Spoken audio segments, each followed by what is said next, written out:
Greater اسرائیل بنے گا. حدیث میں خبریں، یہ سارے مسلمان ممالک تمہارے ہاتھ سے نکل جائیں گے مسلمانوں.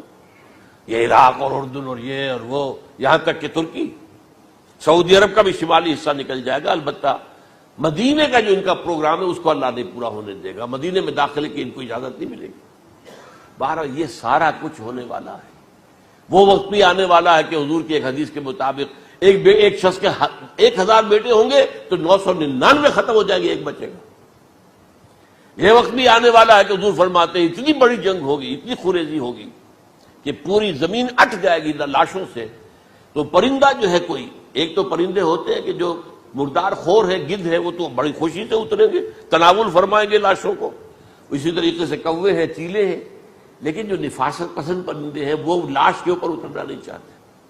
تو ایک پرندہ اڑتا چلا جائے گا، اسے کہیں زمین پر اترنے کی جگہ نہیں ملے گی، لاشیں ہی لاشیں ہوں گی. یہاں تک کہ وہ تھک ہار کر اس کے جو ہے پر جواب دے جائیں گے، گرے گا تو لاش پر گرے گا.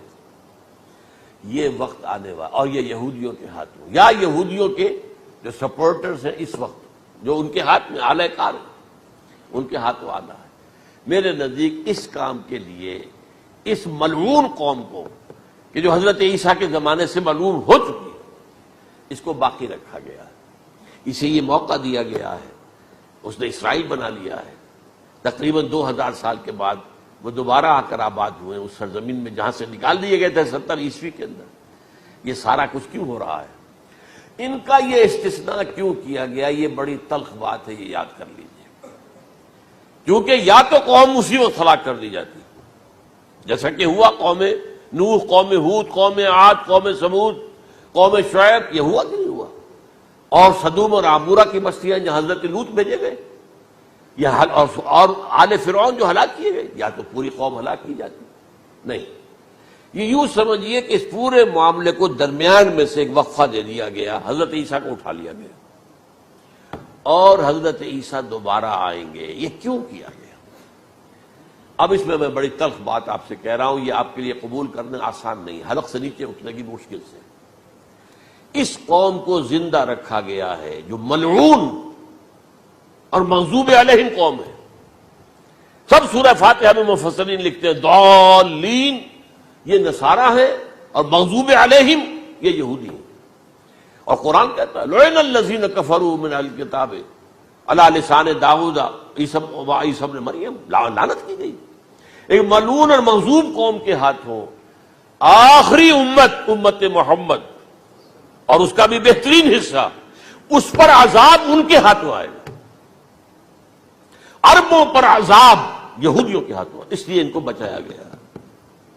یہ میں نے کئی دفعہ واقعہ سنایا، مولانا اسلائی صاحب بتایا کرتے تھے، کیونکہ وہ راجپوت تھے، یو پی کے راجپوت، مشرقی حصے کے. کہ ہمارے ہاں کوئی نوجوان اگر کوئی بڑی گری ہوئی حرکت کرتا تھا تو اس کے سر پر چمار کے ذریعے، چمار کے ہاتھوں جوتا لگوایا جاتا تھا. اگر راجپوت کے سر پر راجپوت کا جوتا گرا تو چلو تکلیف تو ہوئی، لیکن یہ کہ راجپوت کا جوتا گرا ہے نا، پڑا ہے. لیکن راجپوت کے سر پر چمار کا جوتا، جس کو آپ انگریزی میں کہتے ہیں to add insult to injury, تو تکلیف بھی ہے جوتا کھانے کی، اور انسلٹ ہے کہ ایک چمار مار رہا ہے. یہ امت سب سے خیر امت ہے، کنتم خیر امت اخرجت للناس. اس کے لیے عذاب بھی بدترین آئے گا. اور کن پر آئے گا؟ اس امت کا جو اصل نیوکلیس ہے، عرب، جس کے بارے میں حضور کی حدیث موجود ہے ویل للعرب، عرب کے لیے بہت بڑی ہلاکت. اور آج ہماری نظر میں آ رہا ہے وہ ملعون اور مغضوب علیہم قوم، ان کے سینے کے اندر خنجر کی طرح بھونکی گئی ہے. اور 30 کروڑ کے قریب عرب بے حمیتی، بے غیرتی، بزدلی، کمزوری، ذلت، مسکرت کی مثال بنے ہوئے. کوئی بول سکتا ہے اس اسرائیل کے خلاف؟ کوئی بول سکتا ہے؟